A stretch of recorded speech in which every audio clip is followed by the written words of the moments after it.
historia reciente, pero de unas repercusiones inmensas en la vida de la humanidad. En un día como hoy, en el año de 1979, regresó a Irán el Ayatollah Khomeini. Eso significó la caída del antiguo imperio persa, Raza Pahlavi, que tuvo que salir porque no fue capaz de resistir la presión popular.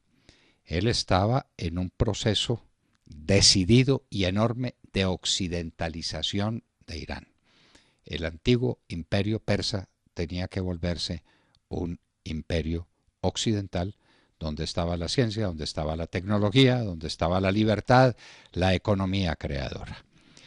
Pero el pueblo iraní resolvió lo contrario, derrocó al Shah, que tuvo una vida lamentable de proscrito y que murió muy triste después de todos los escándalos que dio, pues en parte se mereció su suerte por hacer, por ejemplo, un matrimonio con Soraya de un esplendor descomunal del antiguo imperio persa. El pueblo no resistió a eso y llegó el Ayatollah Khomeini. Y llegó con todos sus horrores para instaurar una teocracia. En Irán hay un presidente que es una marioneta. El líder máximo, el que realmente manda, es el ayatollah de turno. Eso es una teocracia. Es un regreso a las épocas más oscuras de la política mundial. El ayatollah Khomeini hay que recordarlo por temas que fueron decisivos en la vida de la humanidad. Por ejemplo, el asalto a la embajada de los Estados Unidos. Desafió a los Estados Unidos. Asaltaron la embajada a que fueron unos estudiantes y estos y aquellos. Eso fue todo dirigido por Khomeini y tolerado por Khomeini y manejado por Khomeini. ¿Cuánto tiempo estuvieron prisioneros los miembros de la embajada de los Estados Unidos en Irán? 444 días. Inclusive hubo un intento de liberación que es uno de los fracasos más imponentes de un imperio cualquiera en el intento de dar un golpe militar. Entonces, de ahí en adelante, a los rehenes los dispersaron para que fuera imposible un rescate por la fuerza hasta que finalmente se logró una devolución de estos rehenes americanos que estuvieron más de 440 días en posesión, porque fue así, en cautiverio por el ayatollah Khomeini. Otro hecho decisivo fue la guerra contra Irak. Ahí se encontraron dos fanáticos, ahí se encontraron dos corrientes, no de pensamiento, sino de fanatismo religioso. Por un lado Saddam Hussein y por el otro lado el ayatollah Khomeini.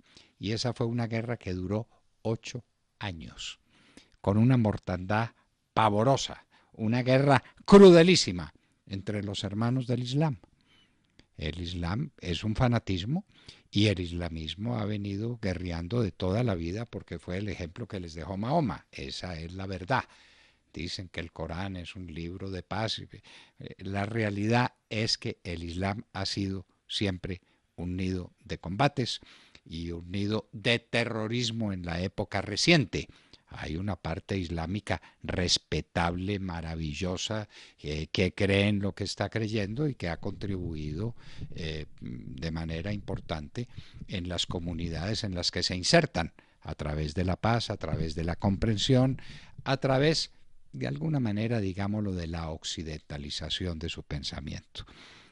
Pero el ayatollah Khomeini desató esa guerra. Otro hecho que lo hizo famoso fue la persecución contra Salman Rushdie, uno de los grandes escritores de su tiempo, que escribió una obra que se llamó Versos satánicos, que fueron condenados por Khomeini, y Khomeini condenó a muerte a Salman Rushdie. Hay que ver las protecciones, hay que ver las medidas que se tuvieron que tomar para impedir que un islámico de estos cualquiera asesinara al poeta. Pero asesinaron a dos de sus traductores, al traductor al japonés y al traductor al italiano. A eso sí los pudieron localizar y los asesinaron. El ayatollah Khomeini moriría en 1989, es decir, 10 años después de llegar al poder absoluto en Irán. Pero el régimen sigue siendo el mismo y se extiende hoy. Hoy Irán es una teocracia. Hoy en Irán el que manda es el ayatolá. Y hoy Irán tiene bomba atómica, pero en materia de pensamiento, de libertad de expresión, de desarrollo cultural, está en la época en que lo dejó Khomeini, un regreso a un pasado lamentable, y entonces Irán es una de las grandes cartas del terrorismo internacional, del terrorismo mundial, apoyado por Rusia. Siempre los terroristas encuentran quien los apoye. A Rusia le conviene apoyar a Irán y entonces en eso estamos, y entonces Irán se mete en la guerra siria e Irán es un factor perturbador en toda esa región.